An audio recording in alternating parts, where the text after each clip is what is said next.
C'est justement ceux qui ne sont pas Charlie qu'il faut repérer. C'est clair, hein.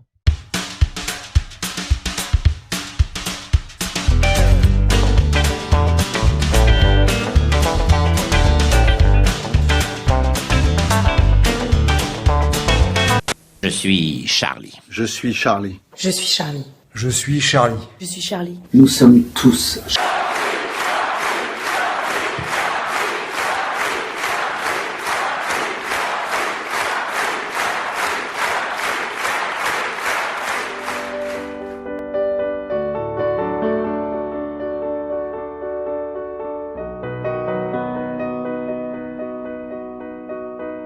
On peut pas tuer les gens comme ça. Et on peut pas exterminer une façon de parler. Il faut sortir du silence. Il faut que les républicains se lèvent. Un journal, certes irrévérencieux, certes qui peut choquer parfois, mais qui fait tellement de bien à la démocratie et qui véhicule des valeurs tellement saines, tellement belles. Charb était un ennemi pour moi, était vraiment un sale type. Et je n'avais aucun respect pour lui, et je ne vais pas faire le Tartuffe en pleurant. Bien évidemment, il ne méritait pas la mort. Quand j'ai dit, comme d'ailleurs Guy Bedos, que Charlie Hebdo crève, Charlie Hebdo, et là je me réclamerai de la mémoire du professeur Choron, Charlie Hebdo c'est de la merde, et qu'il crève. Charlie Hebdo, c'est pas mes copains. Ils crèvent. qui crèvent. Je disais que Charlie Hebdo méritait de disparaître, car de toute façon c'est un journal qui mérite autant de disparaître que Le Monde ou Libération, car ils ne vendent plus rien. Chez ce marchand de journaux, pas de pénurie. Le dernier numéro s'est moins bien vendu. Cette semaine, on l'a reçu 250. Fini donc les files d'attente devant les kiosques. C'était au mois de janvier, juste après les attentats. Depuis, l'émotion est retombée et les lecteurs ne se bousculent plus. Ils n'ont plus aucun talent, ils ont trahi tous leurs idéaux de départ. Avant les attentats, Charlie Hebdo ne vendait que 30 000 exemplaires par semaine et avait lancé un appel aux dons pour survivre. Et de toute façon, ils sont tenus à bout de bras par l'appareil d'État, c'est-à-dire par l'Empire. Et on voit bien aujourd'hui que Charlie Hebdo, qui était en faillite intégrale, va être sauvé par l'argent de l'Empire, c'est-à-dire des gens soi-disant contre lesquels ils sont censés combattre, c'est-à-dire le sionisme international et la domination américaine, impériale et néocoloniale. Mais je déplore quand même, bien évidemment, la mort, notamment de Wolinski et de Cabu. Car c'était effectivement la vieille garde, et même si c'était devenu un peu gâteux et un peu faible, c'est un peu triste effectivement à 80 ans que ces types-là soient flingués. Ils avaient quand même un long parcours et un talent. Mais j'ose le faire remarquer, que s'ils avaient été honnêtes, et que s'ils avaient eu l'honnêteté d'admettre que le Charlie Hebdo pour lequel ils collaboraient maintenant avait trahi totalement le Charlie Hebdo pour lequel ils s'étaient engagés toute leur vie dans leur jeunesse, ils n'auraient été pas là le jour de cette réunion. Wolinski, lui, il avait rencontré Chirac, il était tout content parce qu'il avait pu caresser le petit chien de Madame Chirac, c'était lamentable. Il avait eu la Légion d'honneur aussi par Chirac lui-même. Enfin, il était foutu, il était passé carrément de l'autre côté. Ciné, qui était un individu donc qui a peut-être 83 ans, 84 ans aujourd'hui, s'est fait virer de Charlie Hebdo, alors que c'était le plus ancien chez eux. Pourquoi ? Dans une chronique publiée le 2 juillet 2008 dans l'hebdomadaire Charlie Hebdo, Ciné, donc un ancien contributeur historique de Charlie Hebdo, à propos de Jean Sarkozy. Jean Sarkozy, digne fils de son paternel, est déjà conseiller général de l'UMP, est sorti presque sous les applaudissements de son procès en correctionnel pour délit de fuite en scooter. Donc là, il relate une actualité qui a concerné Jean Sarkozy. Le parquet a même demandé sa relaxe. Il faut dire que le plaignant est arabe. Bon, voilà, quand on peut mettre une petite injection d'antiracisme primaire là-dedans, on ne se prive pas à Charlie Hebdo. Ce n'est pas tout. Il vient de déclarer vouloir se convertir au judaïsme avant d'épouser sa fiancée, juive et héritière des fondateurs de Darty, et de conclure sur un ton un petit peu sarcastique et satirique, donc tout à fait dans l'esprit présumé de Charlie Hebdo, il fera du chemin dans la vie ce petit. Eh bien, voyez pour cette phrase, qui pourtant est complètement dans l'esprit satirique de Charlie Hebdo, c'est qu'on prend une espèce de vérité, une contre-vérité, quelque chose qui ressemble à une rumeur, quelque chose, et puis on l'étire, on raconte n'importe quoi à ce propos, etc. Eh bien, en fait, le 15 juillet, c'est-à-dire quelques jours après, moins de 2 semaines après, Ciné est viré comme un malpropre de la rédaction de Charlie Hebdo par Val pour antisémitisme. Donc on voit bien qu'à Charlie Hebdo, tu peux te foutre de la gueule d'un musulman et d'un chrétien, parce que les chrétiens sont quand même les gens les plus visés chez Charlie Hebdo. Cela fait rien, c'est la liberté d'expression, mais quand il s'agit d'approcher la communauté organisée, c'est-à-dire donc la communauté juive de France, là évidemment on en appelle à toute la Shoah, à toute la détresse mondiale et à toute, je dirais, la pleurnicherie universelle.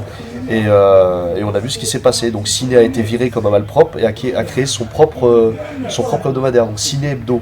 Voilà, donc il faut savoir un peu ce qui s'est passé. Il faut rappeler qu'il y avait pratiquement exclusivement une religion à 95% qui était attaquée, qui était la religion catholique. Oui. C'était le catholicisme.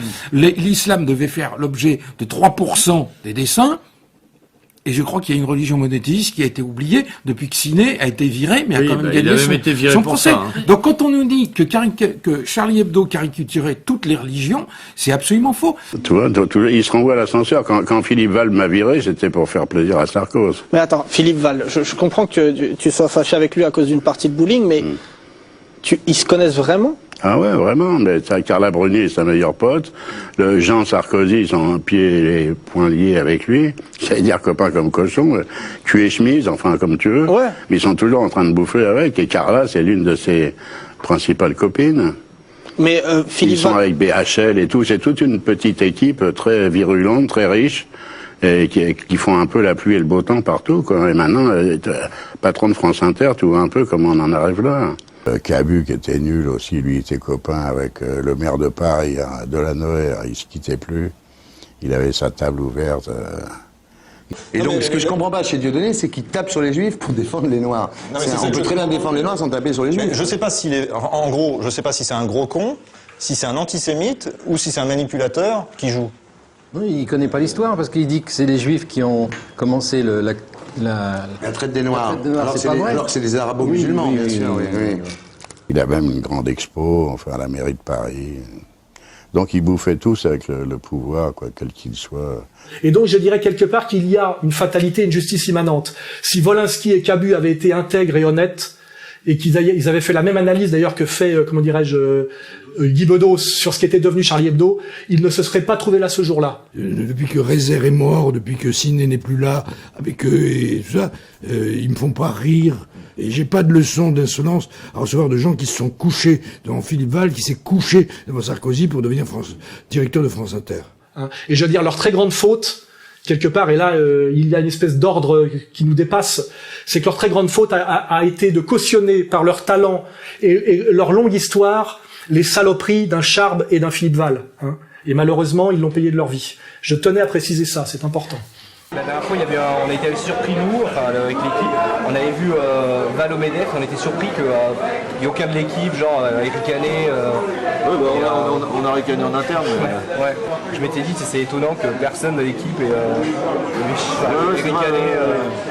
Ça s'est fait comme ça ou c'est parce que je te demande, Charlie est plus maintenant dans le physique. C'est lui qui l'a fait aussi en son nom. Il nous a pas demandé l'autorisation d'aller au MEDEF en disant qu'est-ce que vous en pensez. Il était au MEDEF, il a été invité en tant que Philippe Val. Justement, Charb, qui était un très grand ami. Ouais. Non, lui, il a choisi son camp. On l'a eu au téléphone au début, il y a un an, là, en pleine bagarre. Et, il a dit à ma femme, mais moi je pense à mon avenir. Il s'est pas gratté, quoi. En tout cas, il a bien fait de rester, parce que maintenant il est rédacteur, c'est ce qu'il voulait. Bon. Rien que pour ça, j'aimerais qu'il se casse la gueule.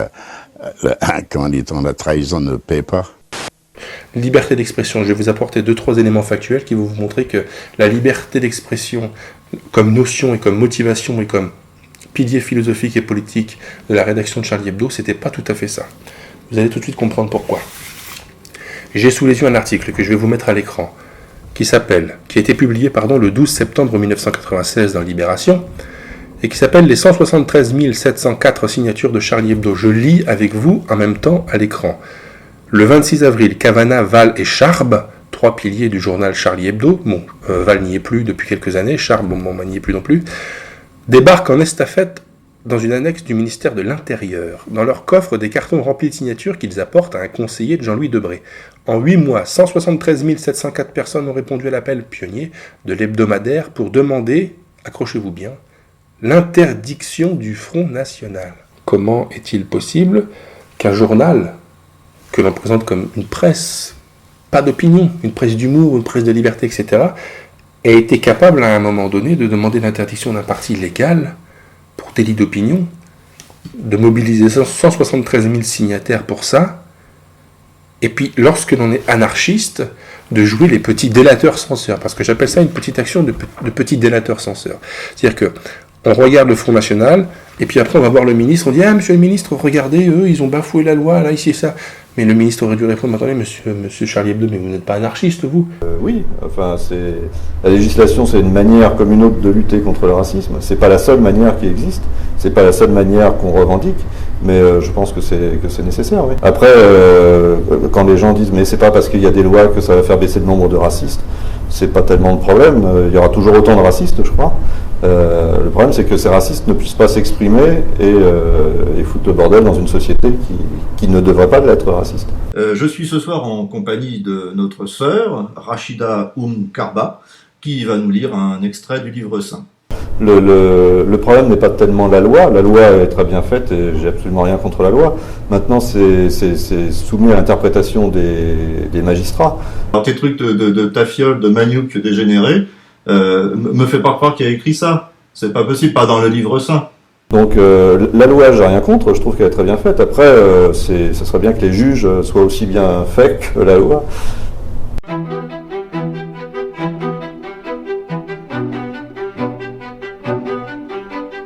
Oui, parce que ça, c'est pas cachère, ça.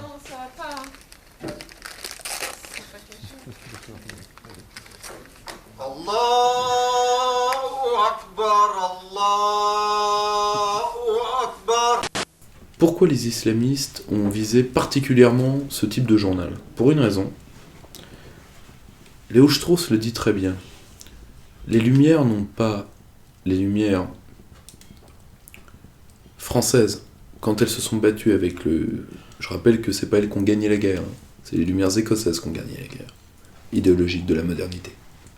Mais les Lumières françaises ont gagné contre l'Église en France. Dans le monde, rien. Macache, que dalle. Comment elles ont fait? Par le rire.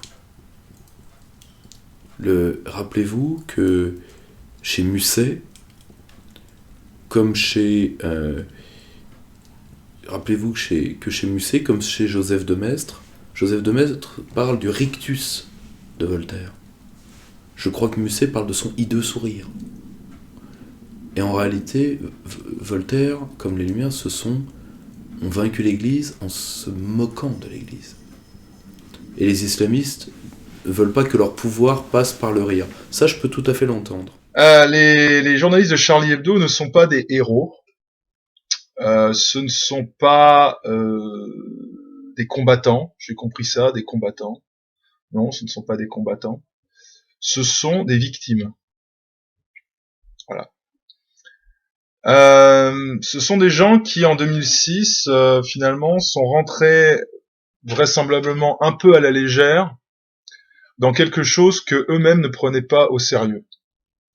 Ce sont des gens qui, en fait, ont cru que quand ils abordaient la question de l'islam, du monde musulman et des gens qui suivent cette religion, ont cru qu'ils avaient affaire à un public de catholiques post-Vatican II. Et ils se sont aperçus à leurs frais qu'en fait, ils n'ont pas attaqué des larves, mais ils ont attaqué des hommes. Et que quand on attaque des hommes qui se tiennent debout, qui ont des convictions, qui sont prêts à tuer et à se faire tuer pour ces convictions, eh bien, c'est dangereux. C'est très dangereux. Et donc, ils sont tombés sur des individus qui, par ailleurs, quoi qu'on pense de leur méthode, quoi qu'on pense de leur idéologie, et bien évidemment, je ne suis pas islamiste, eh bien, ce sont des gens déterminés qui, quand ils sont rentrés dans cette opération, étaient prêts à mourir. Donc, nous avons affaire à des hommes.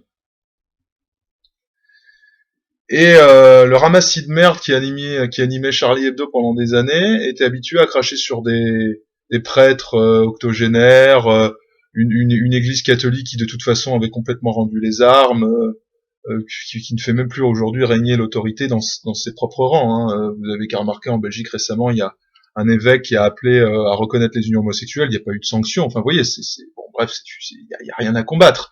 C'est pas l'église de Torquemada, c'est pas l'Inquisition. Hein. Il y a pas beaucoup de mérite à cracher sur les prêtres dans la deuxième moitié du XXe siècle, honnêtement. Hein.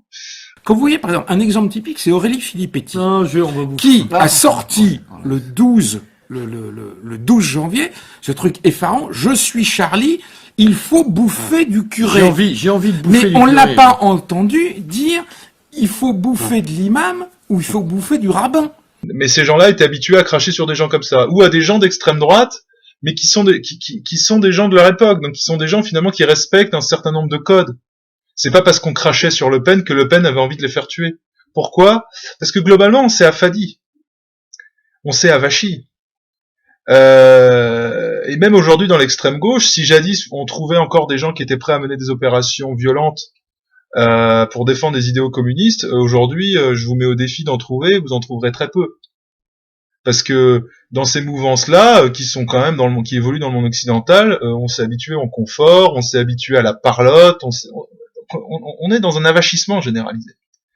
Et Charlie Hebdo, ils se sont dit, par extension, ils n'ont pas compris qu'en abordant la question de l'islam, ils n'avaient pas affaire aux mêmes clients. Les abrutis de Charlie Hebdo n'ont pas perçu cette réalité-là.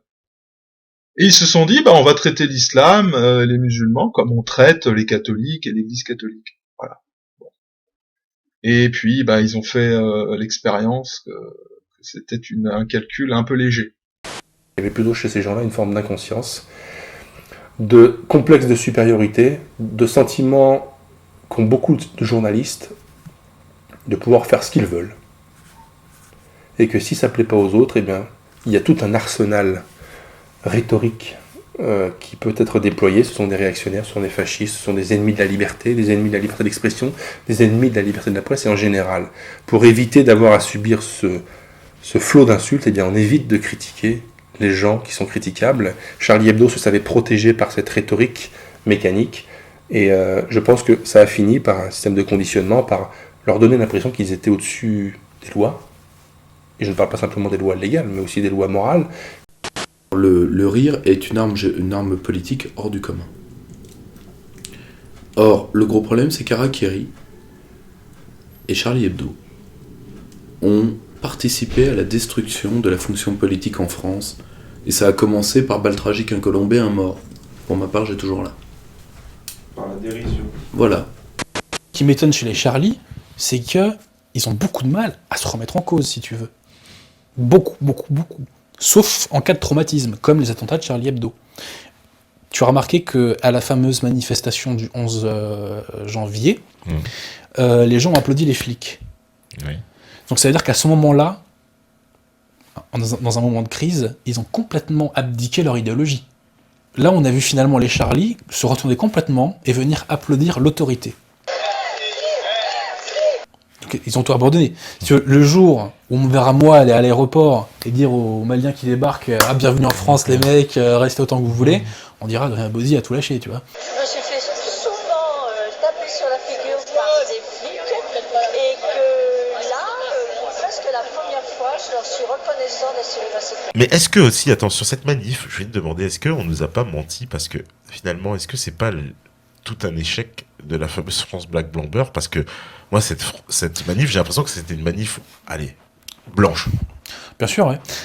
C'était une manif blanche. Alors, bon, bien sûr, on trouvait par-ci par-là des gens issus de la diversité, n'est-ce pas?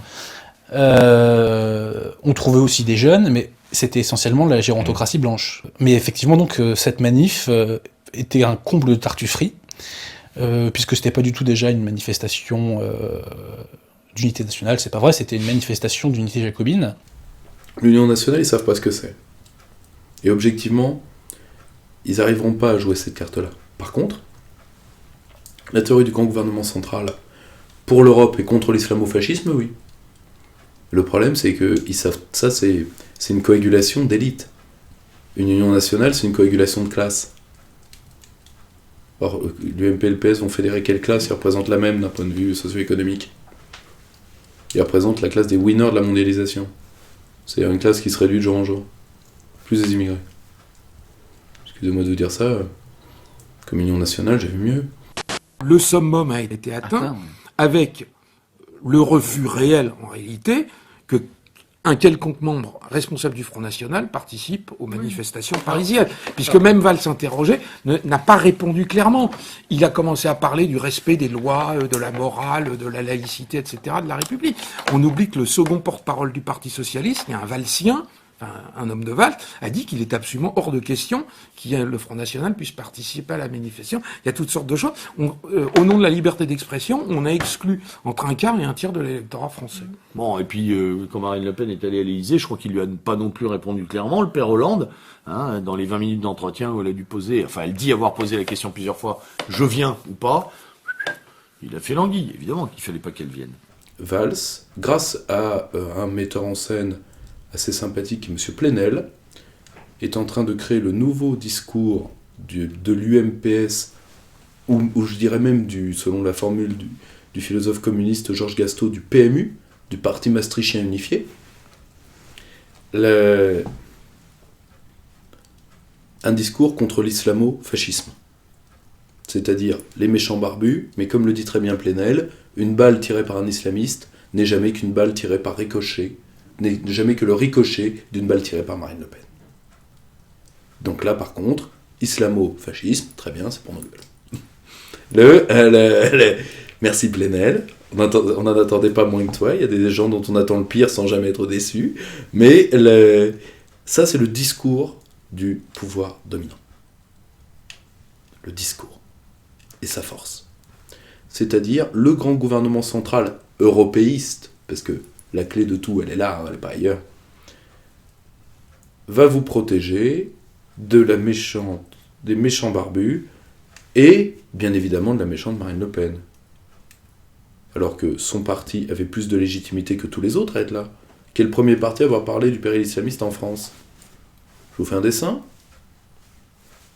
Je sais pas si vous êtes d'accord avec moi, monsieur, mais j'ai l'impression qu'en fait, depuis le 7 janvier, on a assisté à 3 temps. Donc le premier, évidemment, l'effroi, l'épouvante. Une valse. Une valse. À 3 temps. Une valse à 3 temps. Donc l'effroi, l'épouvante, la sidération, comme on disait. Oui. Ensuite, le délire compassionnel, dans lequel on a baigné, on a pataugé pendant plusieurs jours. Une sorte de moraline dégoulinante, enfin de bons sentiments vraiment sirupeux et exaspérants. Et là, on est dans le troisième temps. Le tour de vis. Le tour de vis, et alors évidemment le muselage d'Internet, etc. Et en plus, on couvre le peuple français, enfin on couvre sa tête de cendre avec la fameuse sortie de Valls sur l'apartheid social et ethnique. Génial, ça d'ailleurs. Qui est encore une stratégie supplémentaire de culpabilisation des Français. Il faut juste rappeler... Alors, on continue de la moraline aussi. Je ne sais pas si vous vous rappelez qu'avant-hier, on a eu droit à la cérémonie civique. De la Sana bâtie. Ah voilà, oh, là c'était vraiment dans un grand moment de novlangue. Madame et messieurs députés, sénateurs, élus équipes.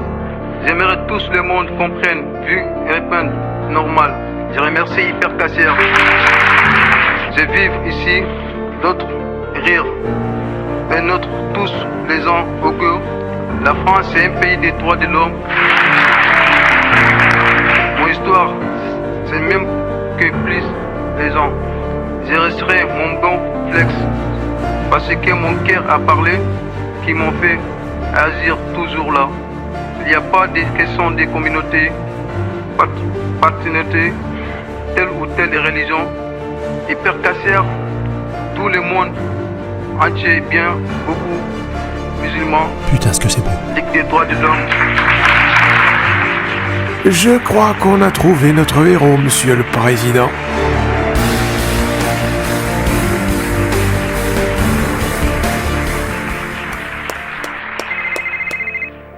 Et je rappelle d'ailleurs que le slogan qu'on entend aujourd'hui, qui est sorti là, je suis Charlie, qui est sorti en 24 heures avec des calicots, enfin il y a une immédiateté et une mondialisation tellement spectaculaire qu'on ne peut pas imaginer que c'est que du spontané. Je veux dire, il y a quand même un encadrement de tout ça par des réseaux politico-médiatiques qu'on connaît, c'est-à-dire qui sont aussi bien d'ailleurs de droite que de gauche, hein. Les réseaux néoconservateurs d'un côté et mondialo-trotskistes de l'autre, qui sont la main dans la main depuis des années, pour que tout ça se mette en place aussi vite et aussi intensément au niveau mondial. Je suis Charlie, je suis Charlie, je suis Charlie, je suis Charlie, je suis Charlie, je suis Charlie. Ce que je me suis demandé, alors je sais pas si vous avez eu la même impression que moi, mais à certains égards, surtout le 11 janvier, mais enfin finalement entre le 7 janvier et le 11 janvier, à certains égards j'ai eu l'impression de retrouver des éléments qu'on voit dans les révolutions colorées. C'est-à-dire cette petite affichette Je suis Charlie, le mot dièse, le crayon brandi, comme on voit le fameux point d'Hauteport. Oui, mais ce sont des techniques qui ont fait leur preuve. Voilà. Mais justement, est-ce que c'est uniquement spontané, Ah bah quand on distribue celui 10 000 affiches, 10 000 je suis affiches, Charlie, je suis Charlie, celui je qui a suis créé, d'accord avec toi, c'est pas une celui qui a grosse créé campagne. le logo, enfin le hashtag et le logo je suis Charlie est un professionnel de la création graphique qui a pondu ce truc-là 20 minutes après les événements. Voilà. Je rappelle aujourd'hui que le slogan qui est le slogan de la manif, c'est je suis Charlie, je suis flic, je suis juif. Ce qui veut dire en gros que c'est comment dirais-je, le triumvirat de l'État policier, des médias soumis totalement à la propagande et du sionisme. La France est une des chevilles ouvrières de l'Occident aujourd'hui. Hollande a demandé ce que au moins les Espagnols et même les Anglais n'avaient pas eu avaient eu la décence de ne pas demander, l'image de l'unité occidentaliste. Or, c'est exactement ce qu'il fallait pas faire. Premièrement, vis-à-vis de nous, Français, déjà, premièrement, et deuxièmement, comme message international. Heureusement, le frère de l'émir du Qatar était à Paris, heureusement qu'il n'y est pas allé, parce que là, on aurait été dans le gag. En plus. On aurait été dans le gag. Le roi du Maroc n'a pas pu se faire représenter pour des raisons évidentes, parce qu'il est commandeur des croyants, et pour lui, la caricature, ça pose un problème, ce que je peux tout à fait comprendre. De toute façon, quand bien même je pourrais pas le comprendre, c'est les lois du Maroc, donc c'est pas chez moi, point.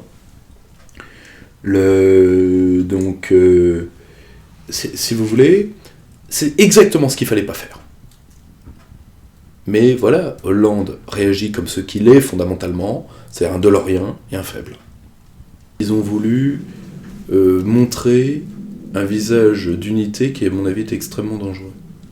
Par exemple, que faisait le germano-polonais Tusk, là? Que faisait le secrétaire général de l'OTAN, qui, je le rappelle, n'est qu'une organisation internationale spécialisée. Il se foutait là, lui. Mais on voit bien les objectifs qui sont poursuivis, puisque la seule personne américaine qui a participé à la manifestation, contrairement à ce qui a été dit, est l'ambassadrice Janet Harley, qui était là.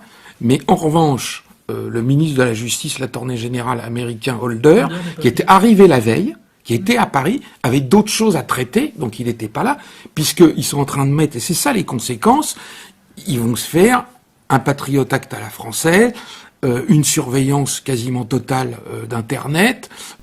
Le Patriot Act, c'est simple, il a été chiffré, il a été à plus de 95% inutile. Donc il est hors de question de fliquer 70 millions de Français, 68 millions, pardonnez-moi, de Français, pour ça. Madame Taubira a annoncé des mesures qui sont absolument essentielles, en expliquant que la récidive ne pouvait pas être appliquée, on ne pouvait pas trouver comme circonstance aggravante la récidive dans les jugements, et donc que ça s'appliquait, c'était pas indiqué, mais que ça s'appliquait aux terroristes qui avaient été condamnés.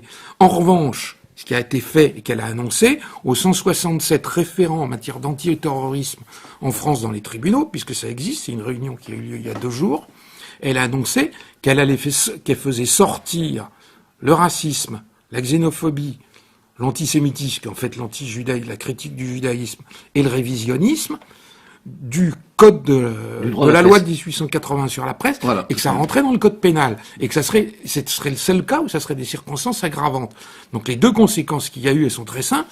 C'est l'interpellation de Dieudonné avec 12 policiers qui sont allés fouiller sa maison, qui l'ont interpellé pour un tweet dont je rappelle quand même que Maître Pierrat, qui est le plus grand spécialiste français du droit de la presse, qui a écrit le manuel, etc., qui est l'avocat, qui était notamment l'avocat de Houellebecq, mais toutes sortes de personnalités, qui est un homme de Gaulle, a dit que Dieudonné ne pouvait pas être condamné. Mais il disait, il devrait pas être condamné, mais il le sera sans doute parce qu'il s'appelle Dieudonné. Oh non, ça m'énerve, attends. Bref, bon, Charlie Koulibaly, vous avez vu aussi, j'ai été condamné. Et la deuxième, c'est Robert Forisson qui, hier, a été mis en examen pour une vidéo qui était parue au mois d'août. Professeur, répétez après moi, je suis... Charlie. Robert Forisson. Je suis Robert, le bon Robert, qui a brunette tant aimée.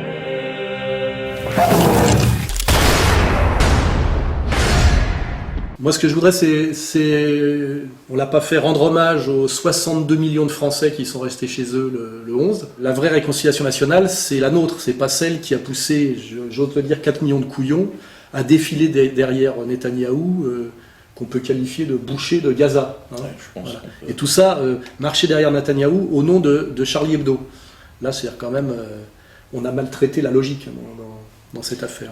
C'est clair. Je dois dire que le président du Cameroun, d'ailleurs, a dit honte à tous les Africains qui manifestent en faisant référence aux attaques terroristes de Boko Haram au nord du Cameroun. Donc c'est vrai que je pense que l'escroquerie de cette marche et de la récupération... C'est Attali qui n'a pas parlé de mise en scène. Le président est porté par le fait qu'il a très bien géré la mise en scène de la suite de cette tragédie et de la gestion de cette histoire. Oui, parce que tu as vu que les chefs d'État défilaient pas avec les autres. Hein. On a des photos qu'on pourra remettre. Le défilé des chefs d'État et représentants officiels, ça m'a rappelé le film qui avait été tourné par TF1 avec Mélenchon. Oui, tout à fait. Ils s'étaient mis dans une rue, ils avaient mis 50 personnes, ils avaient mis Mélenchon devant, tout le monde avait des drapeaux et agitait le truc. On faisait croire qu'il y avait 50 000 personnes derrière. Et là, c'est absolument sidérant. Vous avez 300 personnes qui se sont réunies, même pas dans la manifestation, mais au métro Voltaire, puisqu'on voit l'entrée du métro sur le côté. Alors, on les prend quasiment au ras du sol, ce qui fait que Nicolas Sarkozy est assez bien placé. Et puis, on a une vue absolument incroyable, alors que ces gens n'ont pas participé à la manifestation, qui sont entourés par le GIGN, les gendarmes mobiles, le RAID, etc. Et tout ça se déroule pendant 10 minutes. Vous avez vu cette marche, ils étaient tous, ils partaient en guerre. Je suis Charlie. Donc je suis Charlie contre, avec tous les mecs, tous les ministres, les machins, l'armée quasiment, contre les Koulibaly. En face, les Koulibaly, ils font la même chose. Donc comment on fait ? Je suis Charlie Koulibaly. Moi, je déserte votre guerre. Allez vous tuer, allez vous massacrer. Je suis dans la lumière et dans la parole de paix que nous a offert le Christ. Et le fait qu'il condamne à 2 mois de prison la parole de Jésus-Christ, alors ça, je dois dire que... Merde. J'ai appris que Dieudonné était mis en garde à vue parce qu'il avait écrit sur Internet « Je me sens Charlie Koulibaly ». Et là, je me suis reconnu en Dieudonné aussi, parce que je me dis, moi aussi, je suis capable de dire ça, puisque moi, je me sens relié à tous mes semblables êtres humains sur cette planète Terre. Donc, que Dieudonné dise cela, et c'est moi, je suis capable de dire ça aussi, et qu'il soit mis en garde à vue pour cela, je me dis, mais c'est totalement fou. Dans quel pays je suis ? On devient complètement fou. Donc, à partir de ce moment-là, je me suis dit, mais c'est vraiment très grave, je dois en informer les autorités de cette indignation que j'ai en moi.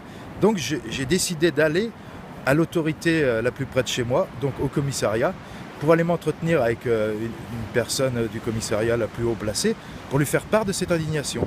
Et quelle n'a pas été ma surprise, alors que j'entre dans le commissariat, tout d'un coup, on me traite comme un terroriste, vous avez bien fait de venir, on serait venu chez vous demain sinon, et tout. Et là, s'ensuit une garde à vue de 22 heures, à la suite de laquelle on me donne une convocation au tribunal de grande instance des Sables-d'Olonne, le 12 mars 2015 à 16h, au nom de ma personne, qui doit répondre de faits d'apologie d'actes de terrorisme. Voilà. Nous sommes le 26 mars, j'ai appris la décision du jugement pour l'affaire me concernant. Donc l'État me condamne pour apologie d'actes de terrorisme. Je suis Charlie. Je suis Charlie. Je suis Charlie. Je suis Charlie. Nous sommes tous Charlie. La manifestation d'aujourd'hui, c'est la démonstration de force de la puissance otanesque et de ce que j'appelle l'Empire, hein, et le contre-coup de certaines velléités d'indépendance de la France, notamment sur la reconnaissance très symbolique récemment de la Palestine, sur aussi la tentation qui pourrait être la nôtre, parce qu'elle est légitime, de ne pas accepter totalement la guerre qu'on est en train de déclarer à la Russie de Poutine, avec toutes les conséquences économiques que ça a. Là, c'est vraiment une entreprise de remise au pas. Et moi, ce que je me rappelle, c'est les menaces récentes de Netanyahou, quand il a bien annoncé que si la France reconnaissait l'existence de la Palestine, nous aurions des attentats terroristes en France. Ce n'est pas la bataille d'Israël, c'est votre bataille, c'est la bataille de la France. Parce que c'est la même bataille. S'ils réussissent ici, et si Israël est critiqué, et pas les terroristes, eh bien si nous ne sommes pas solidaires, eh bien cette peste de du terrorisme viendra chez vous. Vous aviez Bennett, qui est ministre du gouvernement de Netanyahou, qui s'est vanté à la télévision d'avoir égorgé des Arabes. Vous aviez Lieberman qui proposait d'envoyer la bombe atomique sur Gaza pour se débarrasser des Arabes. Et ces gens-là manifestaient. Il y en avait des dizaines comme ça. Alors évidemment, c'est le bal des faux culs, parce que évidemment, quand on arme des terroristes en Syrie et qu'ensuite on prétend déjà s'insurger moralement contre le terrorisme, Monsieur Bachar al-Assad ne mériterait pas d'être sur la terre. Et de voir ces gens, comme Fabius, alliés au gouvernement turc, qui étaient représentés, je vous le rappelle, à la manifestation, s'insurger contre le terrorisme, c'est odieux. C'est à vomir. De voir des gens comme Netanyahou à côté de ces gens-là, qui viennent de massacrer des milliers d'individus à Gaza, l'essentiel des civils, pareillement défiler contre le terrorisme, ce qui d'ailleurs ne dit pas que du côté palestinien, il n'y a pas de gens qui utilisent des méthodes terroristes, c'est pas ce que je dis. Mais d'abord, les bilans comparatifs sont sans commune mesure, mais de voir Netanyahou qui déploie l'aviation, une aviation moderne contre des civils, et à l'époque suscitant des manifestations dans la rue, de voir que par ce travail de mobilisation du gouvernement, de l'État, de la presse, du système, on arrive à mettre dans la même manifestation les gens qui manifestaient contre la politique de Netanyahou, les mettre à la suite de ça, de cet individu-là, de les mettre à la suite des Qataris, à la suite d'Erdogan et compagnie. D'ailleurs, ils se détestent cordialement, mais c'est un autre sujet. De voir ces gens tous rassemblés en tête de cortège contre le terrorisme, alors qu'eux-mêmes mènent soit un terrorisme, enfin mènent un terrorisme d'État ou un sponsoring du terrorisme en Syrie et en Irak. Voir les gens qui manifestaient contre Netanyahou se mettre à leur suite, je trouve ça fabuleux. Et là, on voit la capacité de subversion médiatique et à quel point ça fonctionne. À quel point ça fonctionne. Mais c'est souvent le cas quand on sidère les masses. Quand il y a un fort choc émotionnel, on arrive à les manipuler parce qu'évidemment, ce n'est pas la raison qui prend le pas, c'est l'émotion. Et pour peu qu'on ait les moyens de réinterpréter le réel par les médias et grâce aux politiques, etc., on arrive à faire beaucoup de choses. Il aurait dû avoir les vœux des ambassades, etc., ce qui est normal, mais pas ça. À côté de qui avons-nous défilé ? De l'Ukrainien qui fait tuer des journalistes russes et qui vient nous expliquer la liberté de la presse. Fort heureusement, c'est un spécialiste. De Monsieur Rajoy, qui a fait des lois liberticides sur les manifestations pour briser la résistance populaire des Espagnols à l'austérité. Ce mec-là vient parler de liberté. De faire entrer toute la complexité du conflit israélo-arabe en faisant venir Mahmoud Abbas et Benyamin Netanyahou, qui étaient en plus en campagne électorale. Ce qui en rajoute. Quel positionnement avoir face aux résultats, je dirais même à la tectonique des plaques qui a été mise en route par ces événements. Voilà, il y aura des solidarités on est en train d'essayer de créer des nouvelles solidarités. En gros, des solidarités atlantiques et pour partie aussi de soutien à l'État d'Israël. On voit bien la prééminence de la présence de Netanyahou, qui n'était pas désirée d'ailleurs par l'Élysée à l'origine, qui s'est imposé. Attendez, c'est ce qui a été dit. Parce que je voudrais quand même rappeler un événement qui est essentiel, dont personne n'a parlé, c'est que la manifestation, elle devait avoir lieu le samedi. Et elle a été transférée au dimanche pour une bonne raison. Shabbat. Voilà. À la demande de Sarkozy vers Hollande, apparemment. Alors Hollande dit que c'est lui qui en a décidé, c'est dans le challenge de cette semaine. Hollande dit que c'est lui qui en a décidé, et Sarkozy dit que c'est lui qui avait convaincu Hollande. Bon. Enfin, toujours est-il qu'on a transféré une manifestation nationale d'un jour à un autre. Donc c'est quelque chose qui est très significatif. Donc moi je doute qu'on ait souhaité que M. Netanyahou ne soit pas là.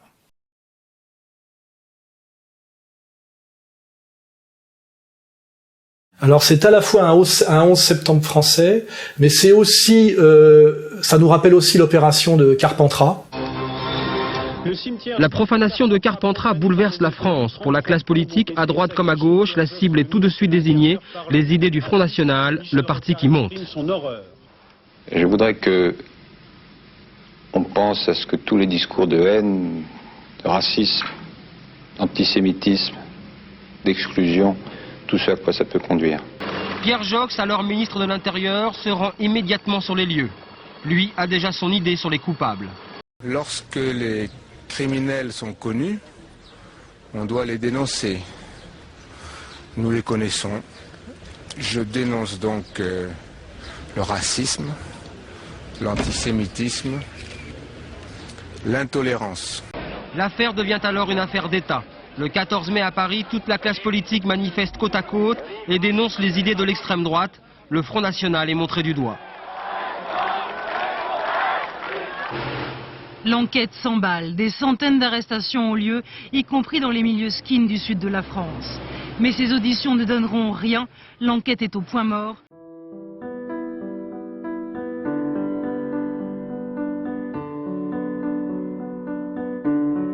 Et ça me rappelle aussi le déploiement de sursauts démocratiques, en réalité totalement antidémocratiques, de l'entre-deux tours, quand Le Pen s'était retrouvé.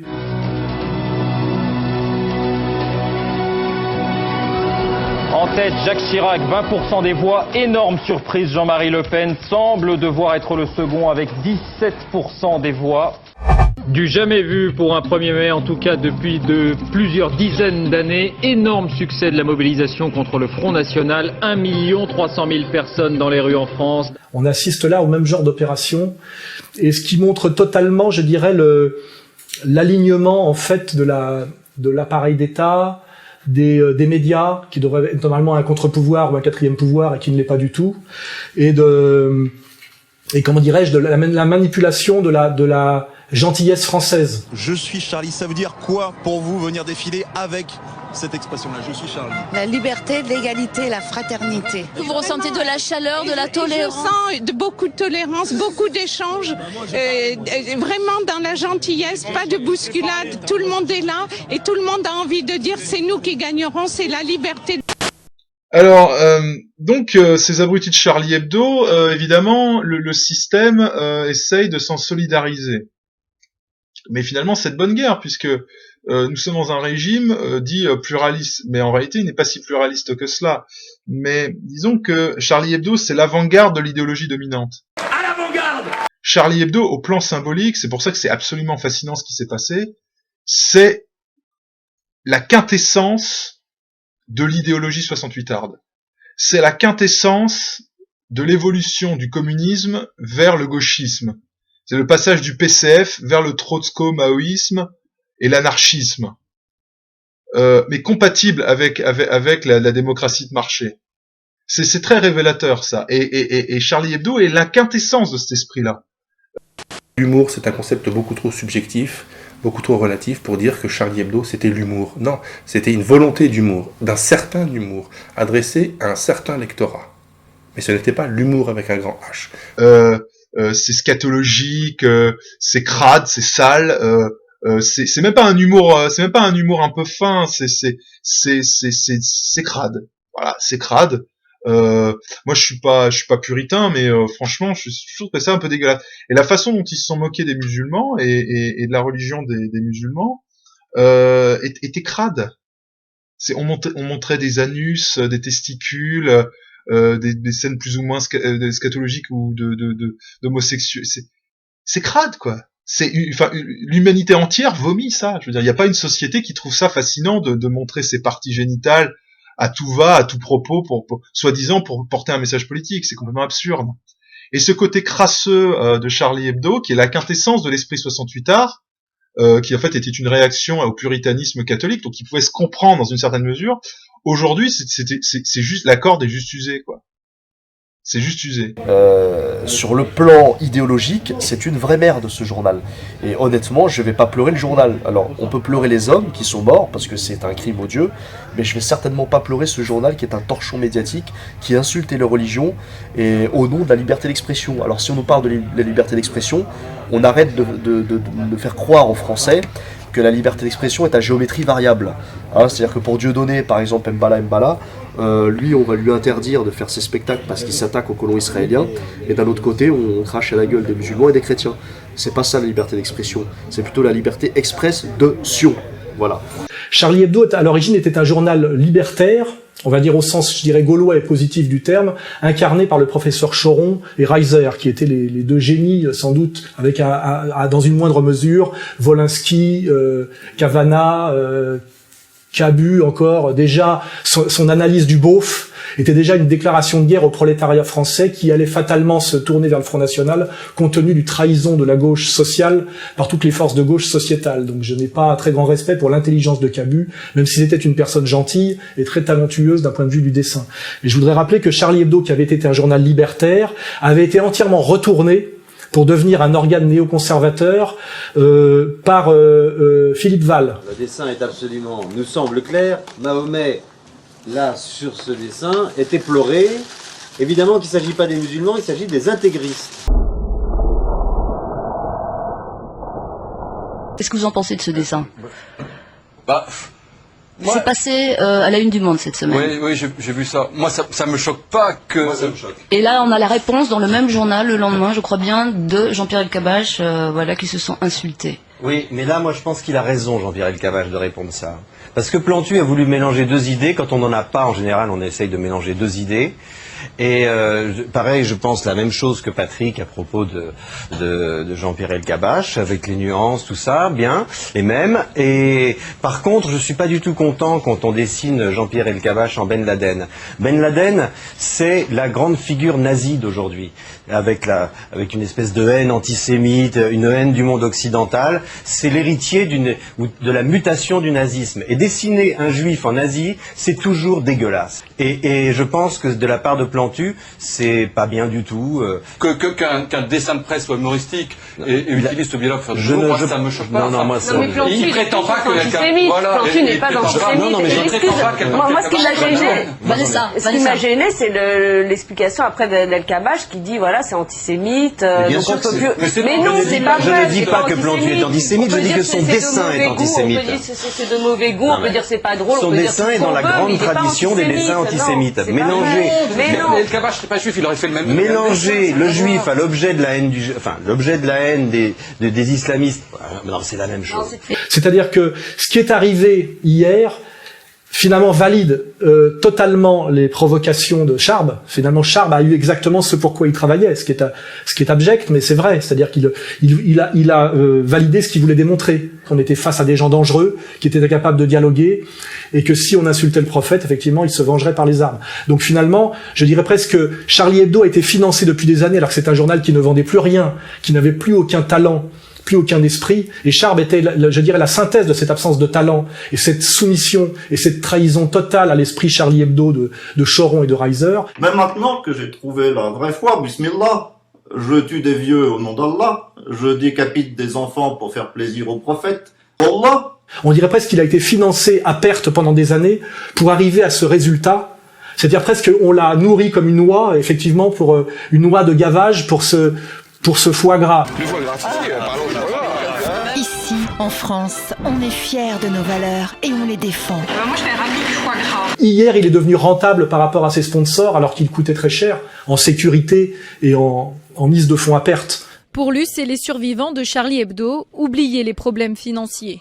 Au bord de la faillite avant les attentats, le journal vient de recevoir près d'1 million d'euros en 72 heures. Un peu plus de 2 mois après les attentats du 7 janvier, 11 salariés de Charlie Hebdo réclament leur part des 30 millions d'euros gagnés depuis l'attentat de janvier. Aïe aïe. Eh ben oui, c'est le genre d'histoire que j'aurais préféré ne jamais vous raconter. Au moment des attentats, Charlie Hebdo était aux portes de la faillite. Il avait du mal à vendre ses 30 000 exemplaires hebdomadaires et ses dessinateurs mettaient parfois la main à la poche pour renflouer le journal. Et puis il y a eu le drame qu'on connaît, un drame diabolique, car la mort des dessinateurs de Charlie a paradoxalement enrichi Charlie Hebdo. La vente de près de 8 millions d'exemplaires du numéro 178, puis encore des millions d'exemplaires pour le suivant, sans compter les dons qui ont afflué du monde entier.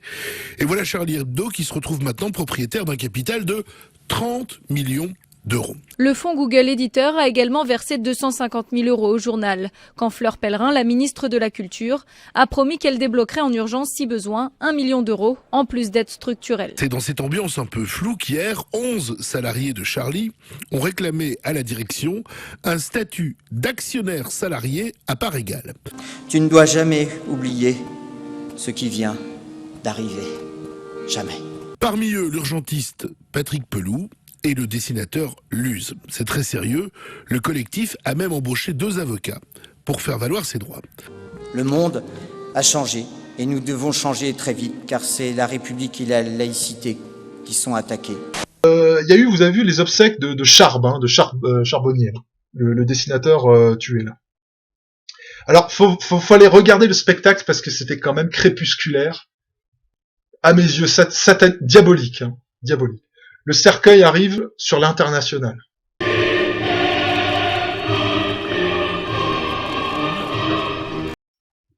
Le fond est noir, la salle entière est sur fond noir, c'est très, très curieux.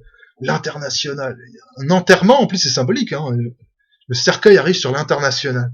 Ce qui est complètement folklorique pour nous aujourd'hui, parce que bon, le marxisme dur n'existe plus. Mais le cercueil arrive sur l'International, chanté en russe, même pas en français, en russe.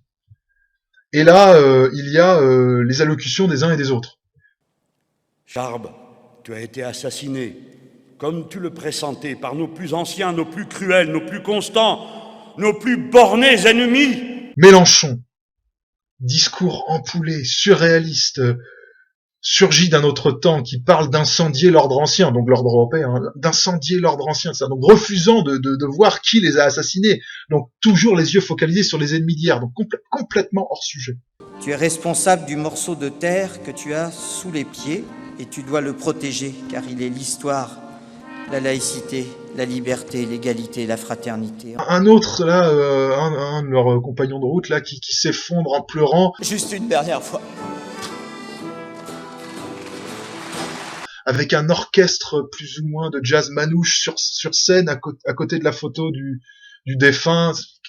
Surréaliste.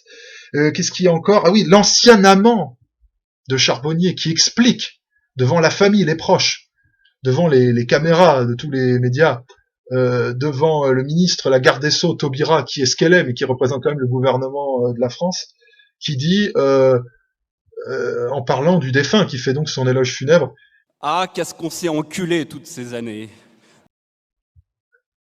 Donc, il explique donc leurs ébats amoureux, le chaos complet, le naufrage de la gauche, le naufrage moral, le naufrage politique, le décor, l'ambiance.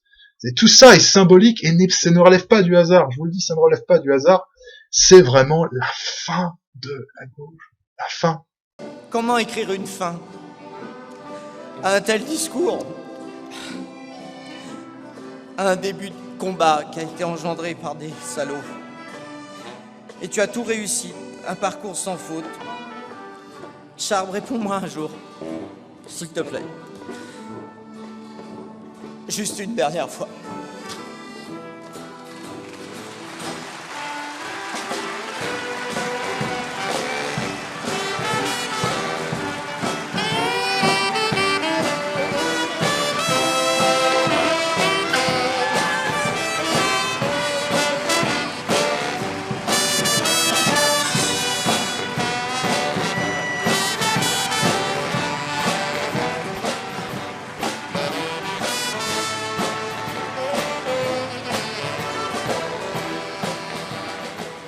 Charb, réponds-moi un jour.